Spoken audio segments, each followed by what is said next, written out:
En la famosa obra de Juan Bunyan, titulado El progreso del peregrino, se ilustra la vida del creyente a través del peregrinaje de un personaje llamado Cristiano, que sale de la ciudad de la destrucción y se dirige hacia su destino, hacia la Canaán celestial. En una parte de su viaje, Cristiano y otro peregrino llamado Esperanza caen en manos del gigante Desesperación y de su esposa Desconfianza, quienes los encierran en el castillo de la duda.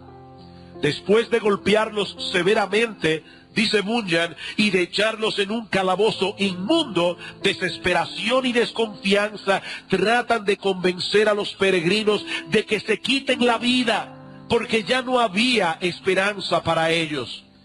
Y como no pudieron disuadirlos, la señora Desconfianza le sugiere a su marido que los saque fuera del calabozo al patio para que ellos vieran los huesos y calaveras de todos aquellos que el gigante ya había despedazado. Dice ella, hazles creer que antes de una semana los desgarrarás como has hecho con sus compañeros. Mis hermanos, eso es lo que ocurre muchas veces cuando el creyente se desvía momentáneamente de su camino y cae en un período de decadencia espiritual. Casi siempre queda atrapado en el castillo de la duda. Satanás hará todo lo posible por convencerlo de que para él no hay esperanza, que no vale la pena hacer otro intento para salir de su situación. Y cuando él no puede hacerlo, desistir de seguir luchando, entonces trae a la memoria de este cristiano todos los casos que él conoce de supuestos creyentes que apostataron de la fe y se apartaron del Señor, tratando de hacerle creer que si ellos no pudieron salir de esa prisión, él tampoco podrá hacerlo. ¿Qué le dice Desconfianza a su marido? Muéstrale los huesos y calaveras de aquellos que ya tú has despedazado y hazles creer que antes de una semana los desgarrarás como a ellos. Pero los que han leído la historia del progreso del peregrino saben que la historia no termina allí. Los peregrinos pudieron escapar de ese horrible castillo porque recordaron que ellos tenían una llave llamada promesa. Mis hermanos, Dios nos ha dejado todos los recursos necesarios para que nosotros lleguemos sanos y salvos a nuestro destino final, a pesar de todos los peligros, a pesar de todas las tribulaciones que nosotros tengamos que enfrentar en este mundo caído. Así que si en este momento estás atrapado en el castillo de la duda y Satanás está tratando de convencerte de que no hay esperanza para ti, mi amado hermano, recuerda que él es un homicida y un mentiroso.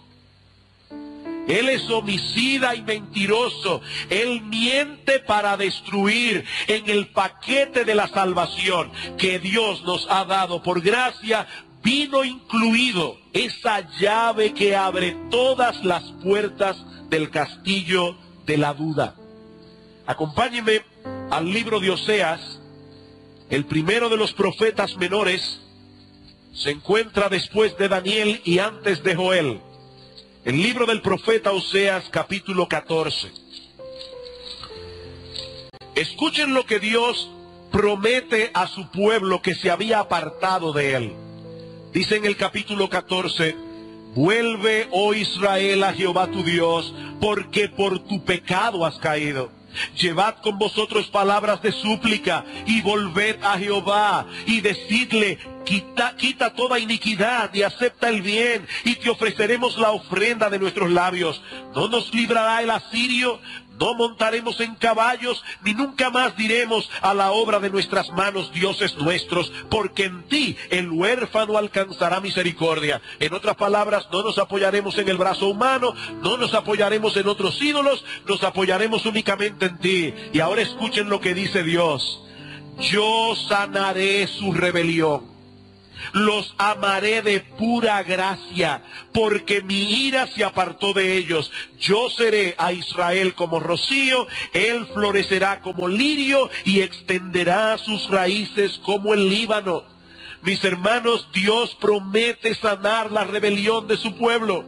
Dios promete hacernos fructificar otra vez. Así como fuimos salvos por gracia, nosotros también seremos recobrados por gracia. Yo sanaré su rebelión. Yo los amaré de pura gracia. Yo los haré fructificar otra vez. Y lo que quiero que veamos en este último estudio sobre la decadencia espiritual que hemos venido llevando ya desde hace varias semanas, son los remedios que debe emplear un cristiano cuando está atravesando por un período de declinación. Y el primero de todos los remedios es este: ocúpate en conocer el verdadero estado de tu alma delante de Dios. No delante de la iglesia, no delante de tus amigos, no delante de los pastores. Ocúpate, mi hermano, en conocer cuál es el verdadero estado de tu alma delante de Dios. Si nosotros vamos a recobrarnos de una enfermedad física, es necesario que sepamos primero que tenemos un problema físico. Y lo mismo ocurre en nuestra vida espiritual. Yo no voy a hacer el esfuerzo de recobrarme de un estado de decadencia si primero no soy hecho consciente de que estoy en esa condición. Por eso es que los cristianos cada cierto tiempo deben someterse a un autoexamen.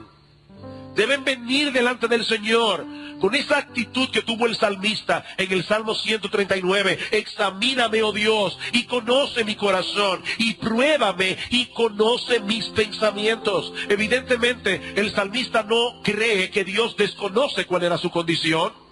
Dios sabe cómo está nuestro corazón. Él pesa los corazones, pero nosotros muchas veces no lo sabemos. Examíname, oh Dios. Eso es algo que cuando menos debemos hacer cada vez que vamos a participar de la cena del Señor. Pablo dice en 1 Corintios 11:28, pruébese cada uno a sí mismo y entonces coma del pan y beba de la copa. ¿Cuál es la meta de este autoexamen? No es quedarnos lamentando lo mal que estamos. Y eso es alguna nota que debo traer de mucho cuidado. Hermanos, lo que la Biblia nos alienta a hacer no es a ser introspectivos. La persona introspectiva está todo el tiempo poniendo sus acciones, sus motivaciones, sus pensamientos en un microscopio. Y las personas que son introspectivas tienden a deprimirse, tienden a decaer. El autoexamen tiene como meta llevarnos a Cristo en arrepentimiento para recibir de Él perdón y recuperación. ¿Y cómo podemos llevar a cabo este proceso de autoexamen?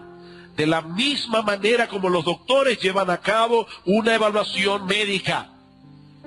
¿Qué hacen los médicos cuando tú llegas a su consulta por primera vez? Ellos no te mandan a hacer radiografía, tomografía y un montón de cosas. Ellos primero te hacen preguntas. ¿Estás durmiendo bien? ¿Has sentido mareos últimamente? ¿Te está doliendo la cabeza? ¿Tienes apetito? Hay una serie de preguntas que los médicos hacen para poder diagnosticar cuál es la condición del paciente. Bueno, mis amados hermanos, si nosotros queremos hacer un autoexamen, debemos hacerlo a través de preguntas. Y lo que yo quiero compartir con ustedes en esta mañana, en el primer punto, que es el más extenso de todos, es un cuestionario que aparece en un libro escrito por Donald Whitney, que precisamente se titula 10 preguntas para diagnosticar tu salud espiritual. 10 preguntas para diagnosticar tu salud espiritual. Yo voy a detenerme en algunas de esas preguntas, no en todas, y voy a traer aquí y allá algunas aplicaciones prácticas en el mismo momento en que estemos considerando cada uno de estos temas. Primera pregunta: ¿sientes todavía sed por Dios? Primera pregunta: ¿sientes todavía sed por Dios? Vayan conmigo al Evangelio de Juan. Evangelio de Juan, capítulo 4, donde Juan nos narra el encuentro que tuvo el Señor Jesucristo con una mujer de Samaria. Dice en el capítulo 4 que Cristo llega al pozo de Jacob La mujer samaritana llega junto con él y Cristo le pide de beber. Ella se sorprende porque los judíos y los samaritanos eran enemigos entre sí. Y Cristo le dijo, créeme, mujer, que si tú supieras quién soy yo, tú me pedirías a mí y yo te daría a beber agua viva. Ella dice, ¿cómo? Pero yo no veo qué cántaro tienes tú para sacar el agua, pero si eso es así, dame de esa agua. Dice el Señor en el versículo 13, respondiendo Jesús le dijo, cualquiera que bebiere de esta agua volverá a tener sed, mas el que bebiere del agua que yo le daré no tendrá sed jamás, sino que el agua que yo le daré será en él una fuente de agua que salte para vida eterna. Es importante notar en este pasaje que Cristo no promete a la mujer samaritana destruirle la sed. Repito, Cristo no promete a la mujer samaritana destruirle la sed. Lo que Él promete es proveerle un manantial inagotable para saciarla. ¿Qué pasaría si Cristo destruyera nuestra sed espiritual? Que nunca más sentiríamos nuestra necesidad de Dios. Nunca más sentiríamos nuestra necesidad de Cristo. Y como bien ha dicho alguien, Cristo no quiere santos autosatisfechos. Cristo no quiere santos autosatisfechos. Lo que Cristo le promete a la mujer samaritana y a todos nosotros es que si bebemos del agua que Él ofrece, tendremos un manantial inagotable donde podremos saciar nuestra sed continuamente. John Piper dice al respecto, un manantial satisface la sed, no removiendo la necesidad que tienes de agua, sino estando allí para proveerte agua cada vez que estás sediento, una y otra vez, una y otra vez, una y otra vez. Ahora hay ocasiones en que los creyentes nos sentimos más que sedientos. Hay ocasiones en que los creyentes tenemos el alma reseca. Tenemos el alma agrietada de aridez.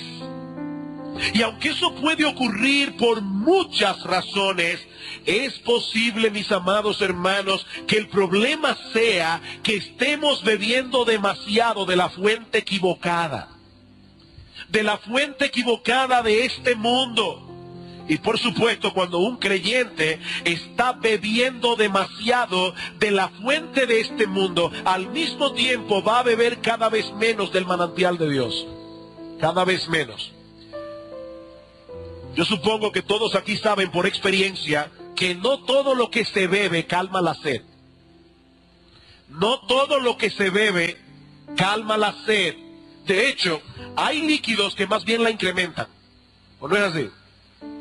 Bueno, pues lo mismo ocurre cuando el creyente se detiene demasiado en las cosas de este mundo. Cuando el creyente descuida su comunión con Dios. Tarde o temprano sentirá como su alma se agrieta y se reseca. Jeremías capítulo 2. Jeremías capítulo 2. Escuchen la advertencia, la amonestación que Dios le da a su pueblo. Versículo 12. Pero vamos a ver desde el versículo 11 para tomar el contexto. Dice Dios, ¿acaso alguna nación ha cambiado sus dioses? Aunque ellos no son dioses. Sin embargo, mi pueblo ha trocado su gloria por lo que no aprovecha. Espantaos, cielos, sobre esto y horrorizaos. Desolaos en gran manera, dijo Jehová, porque dos males ha hecho mi pueblo. Me dejaron a mí fuente de agua viva y cavaron para sí cisternas, cisternas rotas que no retienen agua. Y ahí el problema. Y yo te pregunto, mi hermano amado, mi amada hermana, ¿es ese tu caso? ¿Te has estado dejando seducir por las cisternas rotas de este mundo que no retienen agua, el dinero, el placer, el entretenimiento. ¿Has descuidado tú ir a beber agua en la fuente de agua viva que es nuestro Señor? Entonces no te extrañes de que tienes el alma seca. No puede ser de otro modo, porque el que bebiere del agua que el mundo ofrece, volverá a tener sed. Volverá a tener sed. Ahora hay otro tipo de sed que Donald Whitney llama la sed del alma satisfecha. La sed del alma satisfecha. Yo sé que eso puede sonar paradójico de primera impresión, pero lo cierto es, mis amados hermanos, que el alma satisfecha en Dios siente continuamente sed de Dios. El alma satisfecha en Dios siente continuamente sed de Dios, precisamente por haber sido satisfecha. Dice el salmista en el Salmo 34:8, gustad y ved que es bueno Jehová, dichoso el hombre que confía en él. Aquel que ha gustado y experimentado la bondad de Dios en su vida, quiere más, quiere más. Eso fue lo que ocurrió en la vida del apóstol Pablo, Filipenses capítulo 3. Filipenses capítulo 3.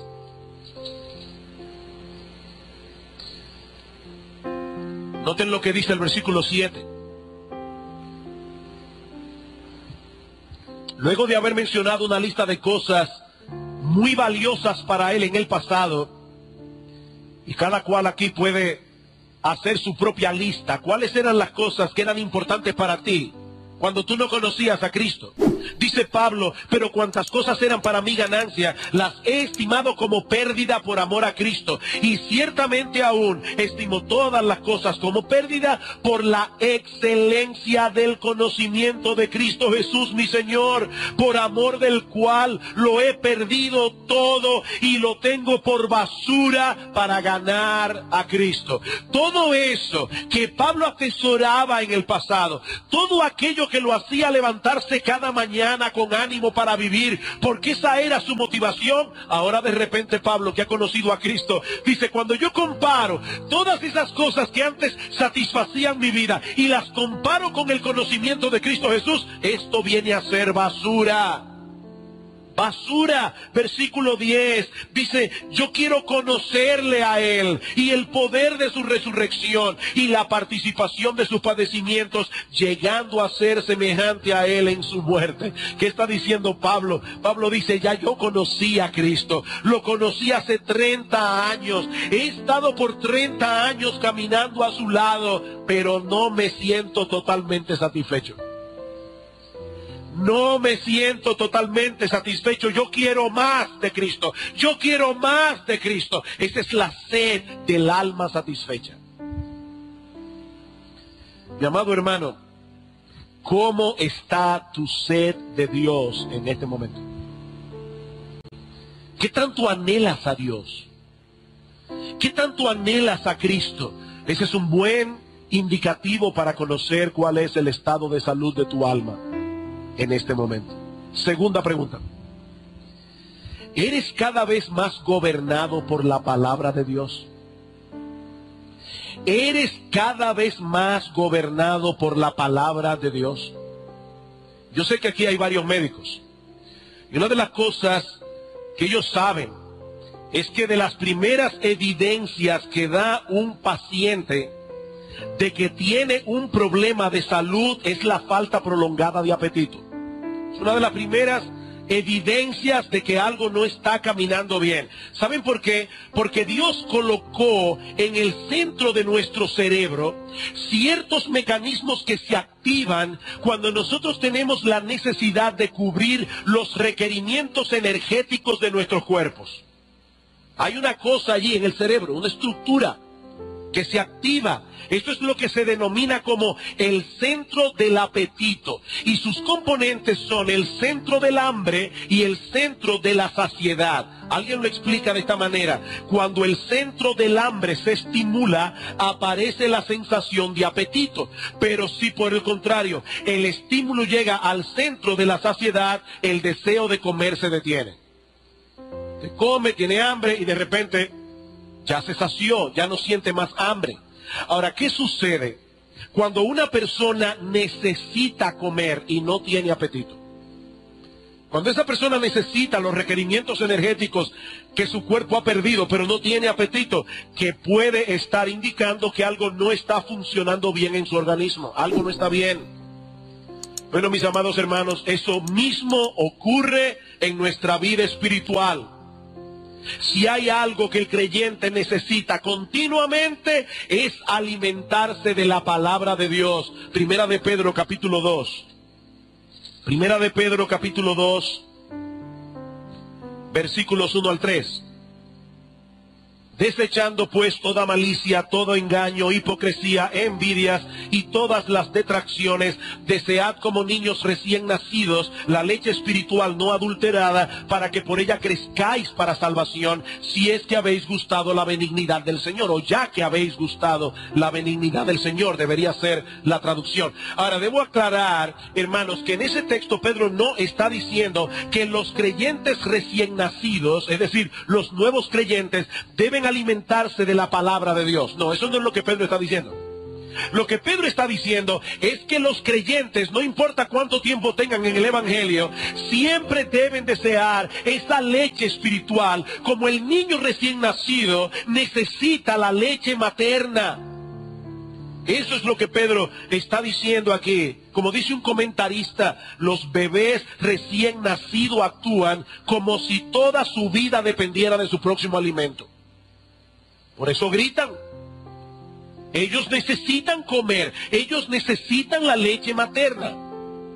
Ahora, noten también que ese deseo del que Pedro está hablando aquí no tiene como meta simplemente que conozcamos el contenido de las Escrituras.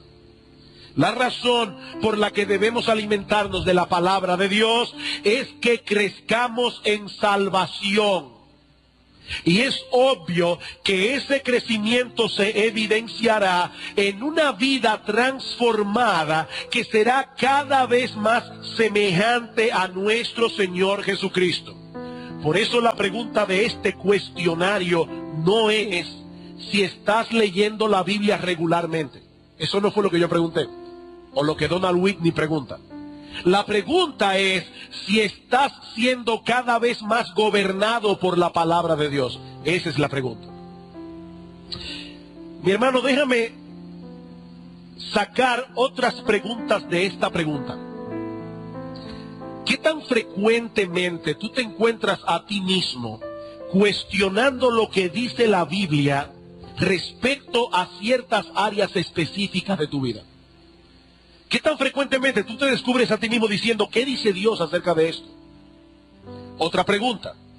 ¿Consultas con hermanos más maduros que tú cuando tú no estás seguro del curso de acción a seguir? Cuando no sabes si es o no es la voluntad de Dios. ¿O tú eres el tipo de creyente que difícilmente busca consejo? Porque un creyente que difícilmente busca consejo no lo hace porque se las sabe todas, sino por dos razones básicamente: por orgullo y porque no le interesa hacer la voluntad de Dios. Eso es lo que yo quiero hacer, ese es mi curso de acción, y aunque yo no esté seguro de si esa es la voluntad de Dios, yo voy a hacer lo que yo quiero. Hay personas que no buscan consejos, sino opiniones que fortalezcan su deseo. Ellos saben a dónde ir. Ellos no van a ir a esas personas que les van a decir lo que ellos no quieren oír, porque ellos no quieren el consejo bíblico, ellos quieren apoyo.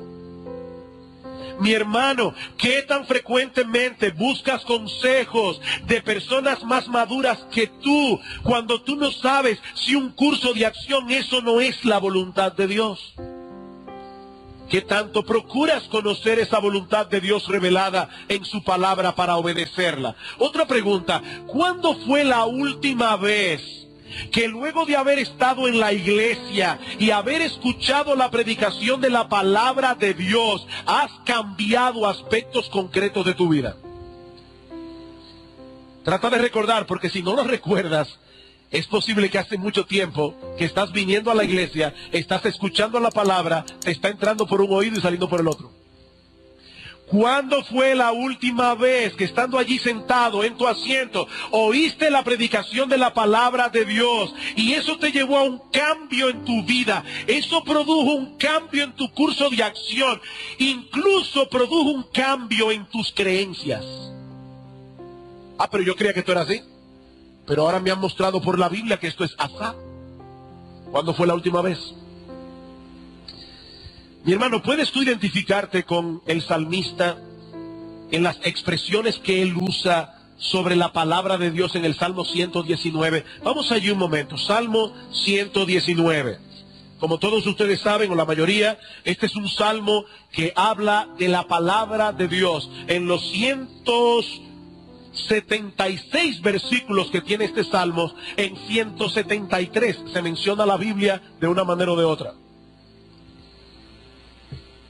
Y escuchen cómo el salmista apreciaba la Biblia.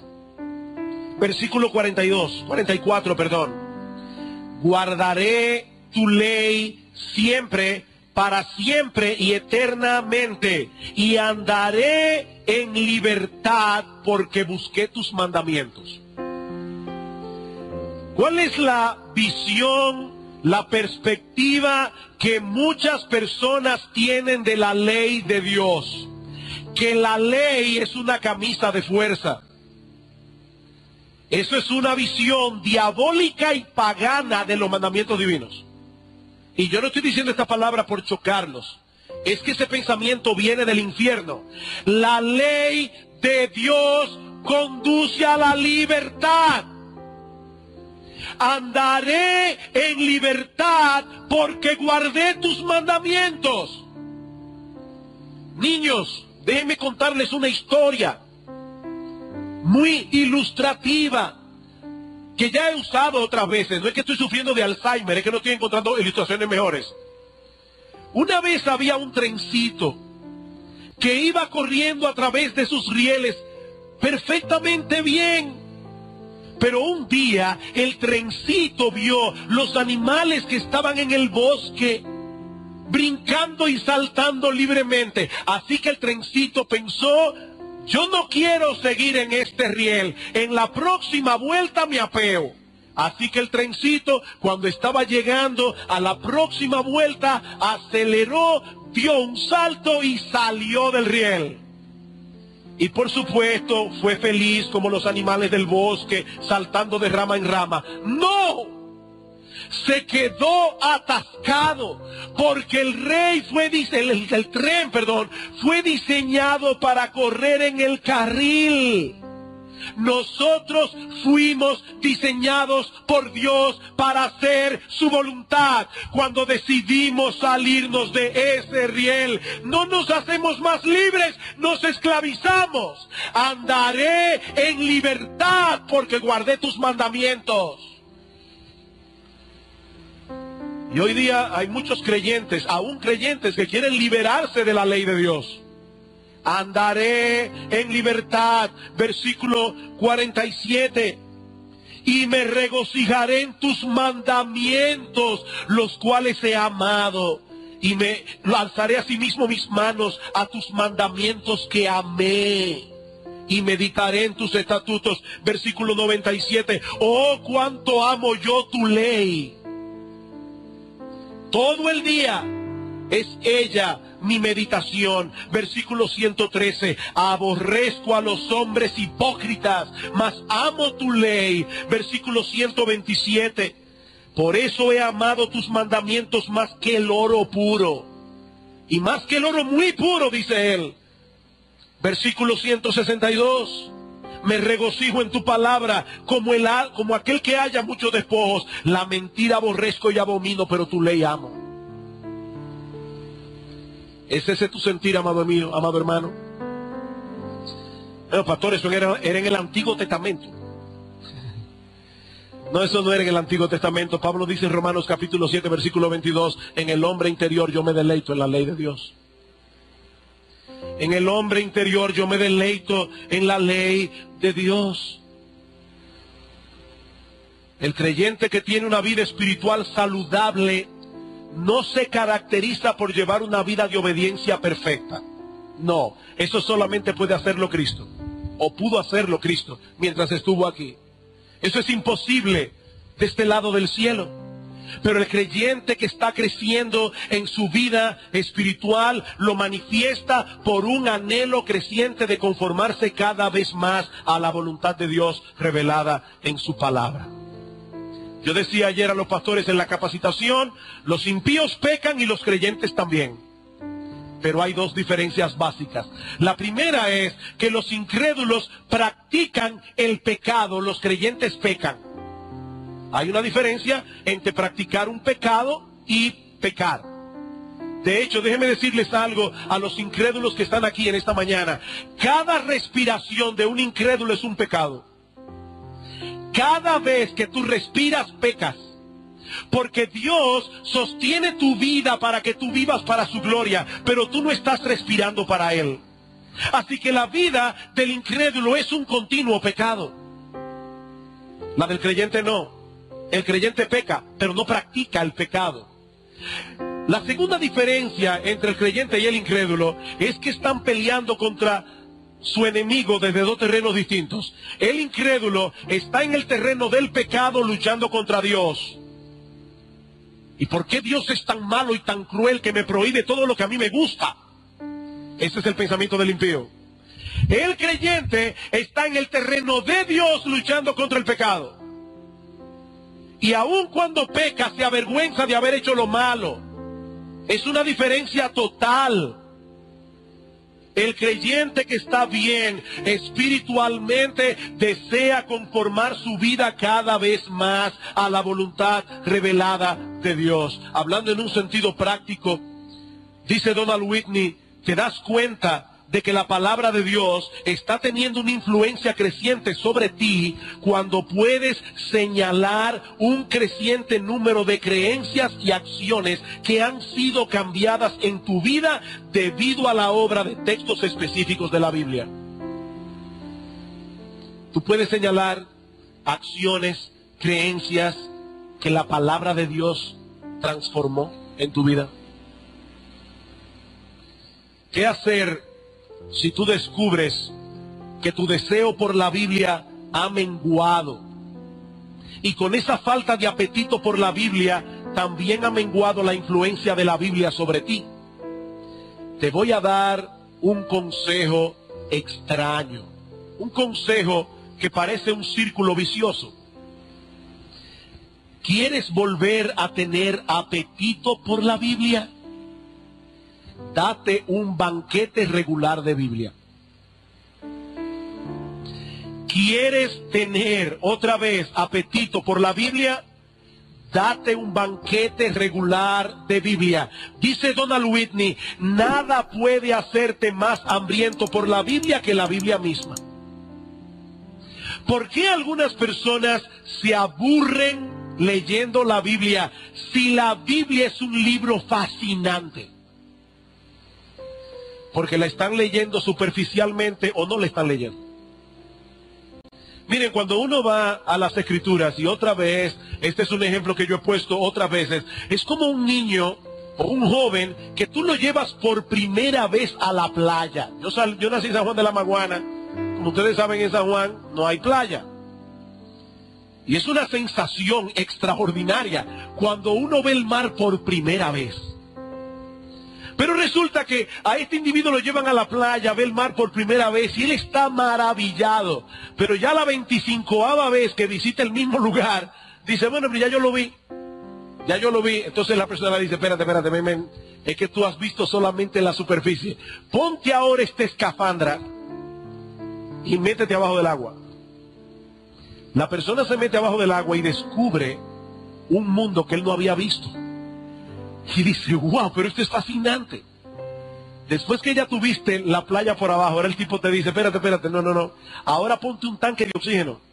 Yo te voy a llevar 1 kilómetro más adentro, para que tú veas maravillas de verdad.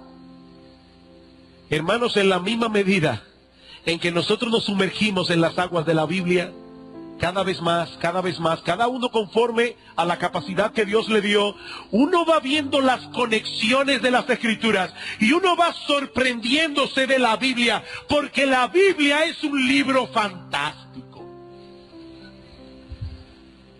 ¿Quieres volver a tener apetito por la Biblia? Come Biblia. Come Biblia. El apetito te volverá. Tercera pregunta. ¿Estás creciendo en tu amor por los demás?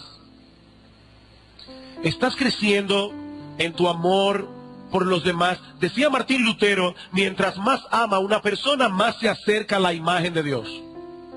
Mientras más ama una persona, más se acerca a la imagen de Dios. Eso es exactamente lo que dice el apóstol Juan en su primera carta. Amémonos unos a otros porque el amor es de Dios. Todo aquel que ama es nacido de Dios y conoce a Dios porque Dios es amor. El que no ama no ha conocido a Dios. El amor. El amor. ¿De dónde aprendió el apóstol Juan que el amor era tan importante? Lo aprendió de su Señor, de Jesucristo. Juan capítulo 13. Juan capítulo 13. Versículo 34. Un mandamiento nuevo os doy, que os améis unos a otros, como yo os he amado, que también os améis unos a otros. En esto conocerán todos que sois mis discípulos, si tuviereis amor los unos por los otros. Juan 15:12. Este es mi mandamiento, que os améis unos a otros como yo os he amado. Versículo 17. Esto os mando, que os améis unos a otros. Que os améis unos a otros.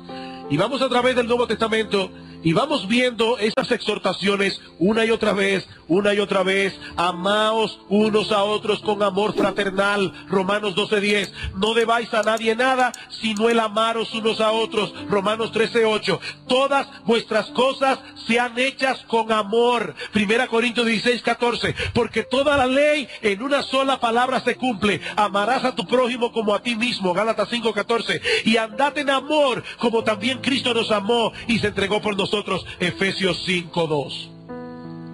Y así pudiera seguir texto tras texto tras textos. La salud espiritual de un creyente se manifiesta a través de una medida creciente de amor hacia otro o hacia otros. Y nosotros pudiéramos estar creciendo en otras áreas, en el conocimiento, en la fe, hasta en el altruismo. Pablo dice, si no tienes amor, de nada te sirve. Si tuvieres toda la fe de tal manera que pudieres pedir a un monte que se desarraigue y se mueva para otro lado y no tienes amor, de nada sirve. Si tuvieres toda la ciencia, todo el conocimiento, eres un genio y no tienes amor, de nada te sirve. Si entregares todos tus bienes a los pobres y hasta tu cuerpo para ser quemado y no tienes amor, de nada te sirve. El amor, mis hermanos, el amor es central en la vida cristiana. ¿Saben lo que ocurre cuando un creyente está decayendo espiritualmente? Deja de amar. ¿Y saben lo que ocurre cuando un creyente deja de amar? Deja de parecerse a Jesucristo. Deja de parecerse a Jesucristo. Y comienza a cultivar hierbas malas en su jardín. El amor es sufrido. Es decir, el amor tiene aguante. Una persona que no ama no aguanta mucho. El amor es benigno. No solamente aguanta insultos, injurias, sino que le hace bien al que le hace mal. Es benigno. El amor no es celoso. El amor no tiene envidia. El amor no es rencoroso. Pero una persona que no ama es envidiosa, es egoísta, es egocéntrica, es celosa. Es terrible la falta de amor. Hace que no nos parezcamos a Cristo. Queridos hermanos, todos nosotros debemos cultivar en nuestras vidas la gracia del amor. Sea que estemos en decadencia o no, todos tenemos que cultivar esa gracia. ¿Y cómo podemos hacer eso? Donald Whitney nos da algunas sugerencias. En primer lugar, medita en el hecho de que el amor es la marca distintiva más importante del cristiano. Hay muchas marcas distintivas en el cristianismo, pero el amor es la más importante. Dice Maurice Roberts, la gracia suprema del cristiano es el amor. El amor es la joya suprema entre las gracias de la vida cristiana. Y ahora escuchen, dice él, nosotros lo sabemos, pero continuamente lo olvidamos. Nosotros lo sabemos, pero continuamente lo olvidamos. Medita en eso, mi hermano, continuamente. Exponte a todos esos textos del Nuevo Testamento que hablan de la necesidad de amarnos unos a otros. Medita en eso. Y pídele a Dios en oración que eso impacte tu corazón.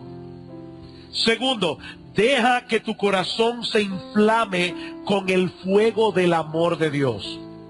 Tú quieres amar. Recuerda constantemente cuánto Dios te ha amado a ti.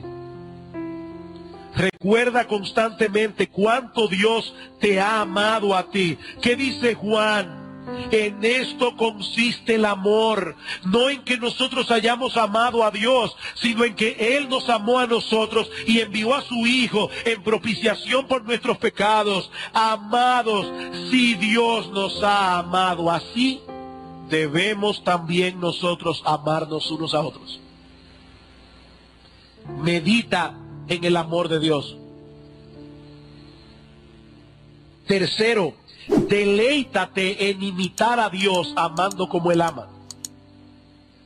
Deleítate en imitar a Dios amando como Él ama. Hermanos, déjenme hacerles una pregunta rara. ¿Dios es feliz? ¿Dios es feliz? ¿Sí o no? Si Dios es feliz. ¿Y Él es amor? ¿Saben lo que el diablo nos dice? Si tú te dedicas a amar a los demás, se van a aprovechar de ti. Y tú vas a ser un desgraciado. No, eso no es verdad, eso es mentira. Eso es mentira. Dios es amor y Él es feliz. ¿Y saben lo que dice el Señor? Es más bienaventurado dar que recibir. Es más bienaventurado dar que recibir. ¿Saben por qué mucha gente tiene una vida desgraciada? Porque son egocéntricos. Porque viven para sí mismos. Eso es una maldición. Eso es una desgracia. Mi amado hermano, mi amada hermana, deleítate imitando a Dios. ¿Qué dice Efesios 5:1? Y sed imitadores de Dios como hijos amados y andad en amor. Sed imitadores. Y la palabra ahí griega es mímica. Hagan mímica de Dios, imitándolo en su amor. Cuarto, identifica aquellas relaciones donde tienes más necesidad de crecer en amor. ¿Es en el seno de tu familia? ¿Es entre tus hermanos en la iglesia? ¿Es entre tus amigos? ¿Es en el trabajo? ¿Es en la universidad? ¿Es en la escuela? ¿Dónde es? Y por último, toma, y esta es la parte más dura, toma la iniciativa de mostrar amor, especialmente amando a aquellas personas de las que tienes poca o ninguna expectación de que te amarán a cambio. Toma la iniciativa de mostrar amor, especialmente hacia aquellas personas de las que tienes poca o ninguna expectación de que te amarán a cambio. Porque así es que ama a Dios. Dios nos amó cuando nosotros lo odiábamos y envió a su Hijo a morir por nosotros. Cuarta pregunta. ¿Estás más sensible que antes a la presencia de Dios? ¿Estás más sensible que antes a la presencia de Dios? Ahora, esta es una pregunta que debe ser cuidadosamente clarificada para no dar lugar a malos entendidos. Porque algunos pueden tener algunas ideas un tanto místicas de lo que significa experimentar la presencia de Dios. Lo primero que debemos aclarar es que Dios está presente en todo lugar, independientemente de que nosotros estemos conscientes o no de su presencia. ¿A dónde me iré de tu espíritu? ¿A dónde huiré de tu presencia? Pregunta el salmista. Y la respuesta es: a ningún lado. Donde quiera que me vayas, allí estás tú. No importa si yo estoy consciente o no de eso. Dios está en todo lugar. Él es omnipresente. Por otra parte, es importante señalar que aunque Dios está en todo lugar, nosotros no podemos discernir, no podemos percibir su presencia a menos que Él se revele. Porque Dios es espíritu. ¿Y cómo se revela Dios? Bueno, en primer lugar, a través de la creación, los cielos cuentan la gloria de Dios, las cosas invisibles de Él, su eterno poder y deidad, se hacen claramente visibles por medio de las cosas hechas. Pero en segundo lugar, Dios se revela a través de su palabra encarnada, Jesucristo, su palabra escrita, la Biblia. Ahora, ¿saben qué implica esto, mis hermanos? Que es a través de su palabra, Cristo y la Biblia, que nosotros podemos experimentar y percibir la presencia de Dios. Y es ahí precisamente donde radica la diferencia entre un cristiano bíblico y un místico. Cuidado con el misticismo. Y déjenme decirles algo, eso se ha metido en muchas iglesias evangélicas. Un misticismo cristiano. No, cuidado, cuidado. El místico pretende percibir la presencia de Dios en una forma inmediata, es decir, sin hacer uso de ningún medio, incluyendo la Biblia. Por otro lado, el místico a menudo describe esa experiencia de percibir la presencia de Dios como encontrar a Dios dentro de ti, perderte en Dios y olvidarte de ti mismo. Es un arrebato emocional. Y yo debo aclarar, el experimentar la presencia de Dios no está exento de emociones.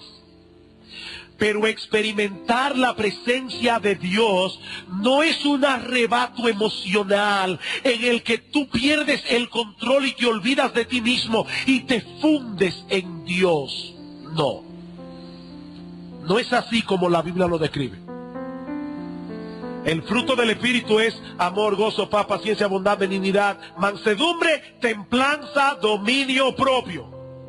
Cuando usted ve una persona que parece que está loca, porque ha perdido el control, está en trance. Mire, él está lleno de lo que sea, pero no del Espíritu Santo. Yo no sé de qué está lleno, pero no es del Espíritu Santo.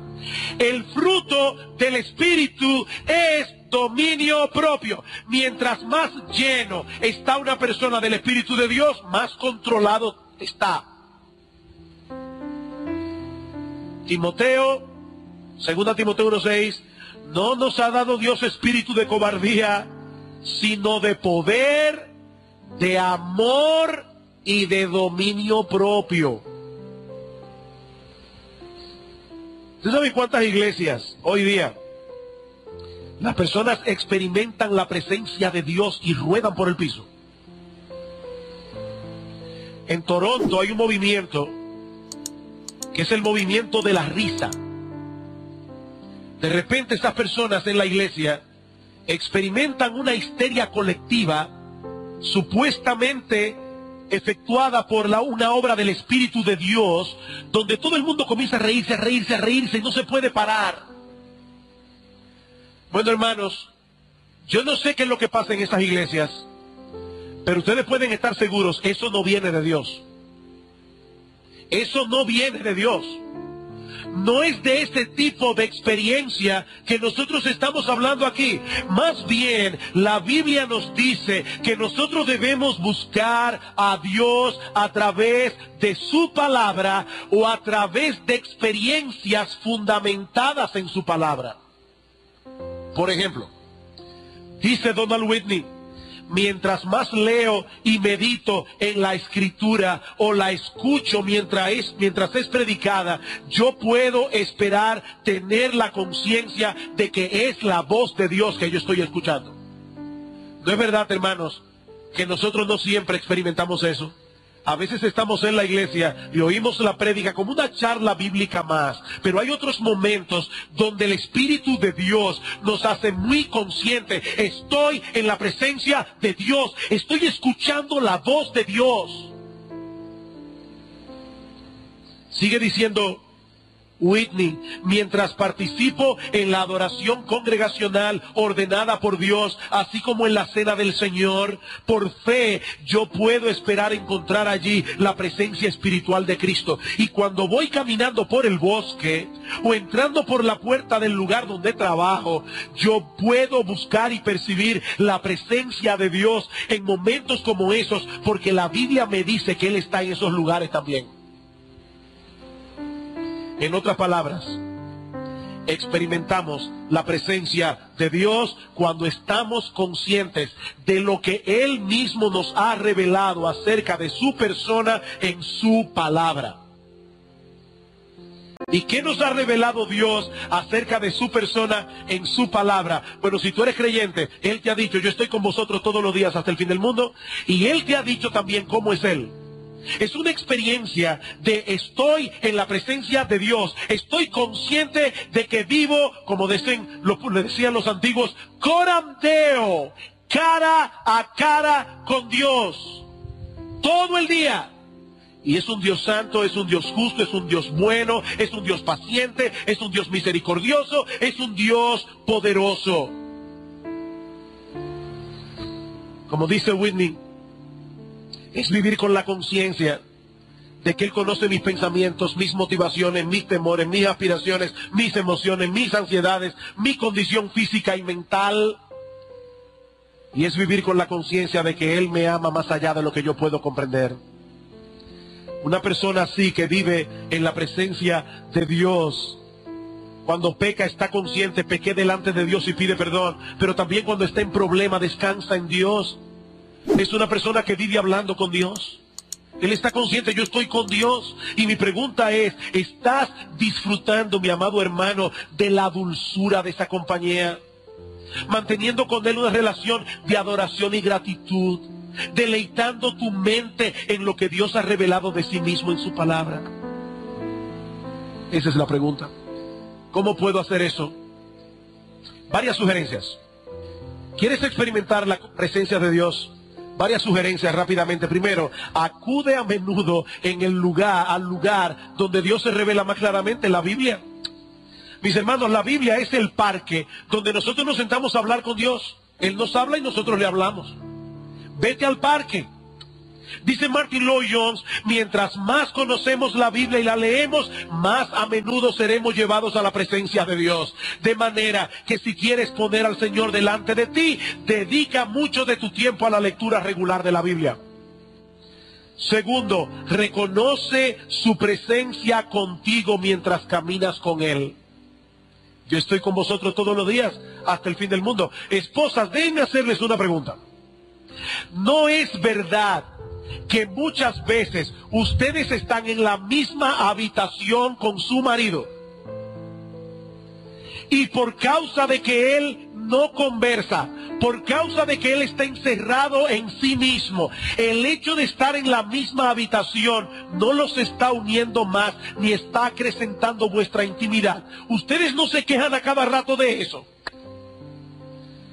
Bueno, mis hermanos, ¿por qué nosotros vamos caminando al lado con Cristo todos los días de nuestra vida, encerrados en nosotros mismos y olvidando que Él está ahí? Pásate la vida hablando con Cristo, que Él está a tu lado. Habla con Él el día entero. ¿Saben lo que es la oración? La oración es el batimóvil, el batiteléfono de Batman, que está conectado con el del comisionado. El comisionado nada más tiene que levantar el teléfono y ya está conectado con Batman. Nosotros tenemos un batiteléfono conectado con el cielo las 24 horas. Y ¿saben lo mejor? Es gratis. Gratis, ni siquiera como el Skype, porque en el Skype hay que ir a una computadora. Esto es gratis. El día entero. Nosotros andamos con Cristo el día entero.